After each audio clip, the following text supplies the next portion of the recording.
So that gets you to how do you improve the odds? Those are the big programs: EQIP, CSP, CRP. First thing, know what the priorities are. The national priorities: water, soil, air, habitat. Know the state priorities, those things that have been determined with consultation with the State Technical Committee. NRCS has a key partner in delivering its conservation. As a federal agency, it can't do it all alone. So a lot of that work is done in conjunction with the conservation districts. But it's a key partnership in delivering those things. And so a key part in making sure that your application comes out high in the ranking process is for you to be a participant and work with your local conservation district on those things. That local and state-based prioritization is very important, it's very appropriate, and it's what makes NRCS and the conservation programs different than any other federal agency. These have state priorities, state-based programs, different practices based on what's there in a particular state.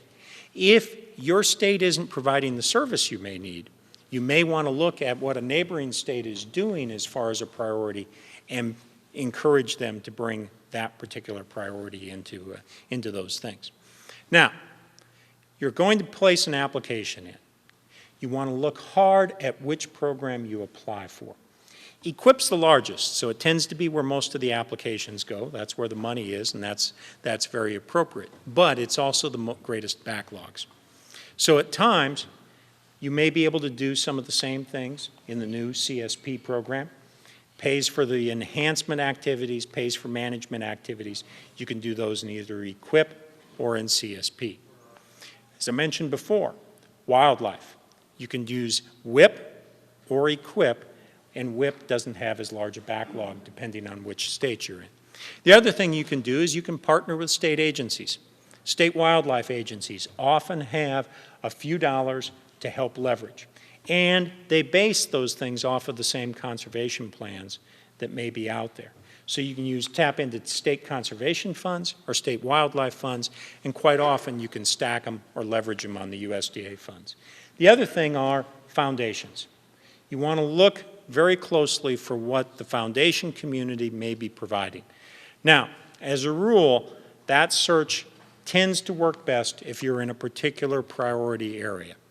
And so that may be lower Mississippi Valley.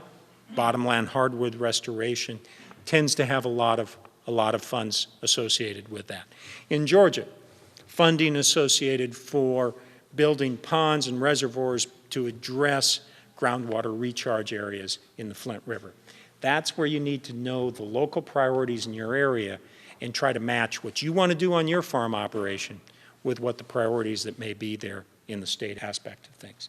The last key thing that I mentioned and how to improve your odds is to go into the NRCS office and ask them to prepare a conservation plan for your particular farm operation.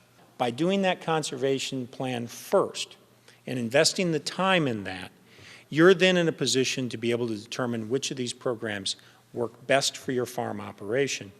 And because you've started working with that district conservationist on building that plan, they're also knowing which of those programs will work best in your farm operation as there are monies available, as there are programs available that are out there. This last one, it's instinctive for many of us, but it's really key, and I've talked to several of you about this, and that is relationships matter. Everybody is very well acquainted with the FSA office. Anybody in production agriculture they're on a first name basis with the people in the FSA office because of how important that program is. We need to develop a relationship and be in the same capacity with the NRCS office. In my county, I'm lucky I have someone like that. We've developed a great relationship with that. In fact, she'll call us and say, I got a program you probably ought to come look at. If you build that relationship with the district conservationist, build that relationship with the FSA County Executive Director, with those folks on the conservation districts, it makes a tremendous difference on how you work on these things. And the stakes are great. We were talking about that earlier, because of the amount of money that all of us in agriculture have riding with FSA, we treat each other respectfully when we go into the FSA office because we know darn well I got a good chunk of change riding on that relationship. You've got the same sort of thing in conservation now with the number of programs that are out there. And so, again, those relationships matter. Finally, for your area, know the hot buttons. The hot buttons on conservation. In California, it's air quality and water quantity. Lower Mississippi Valley, it's habitat, water quality. The thing is, all conservation is local.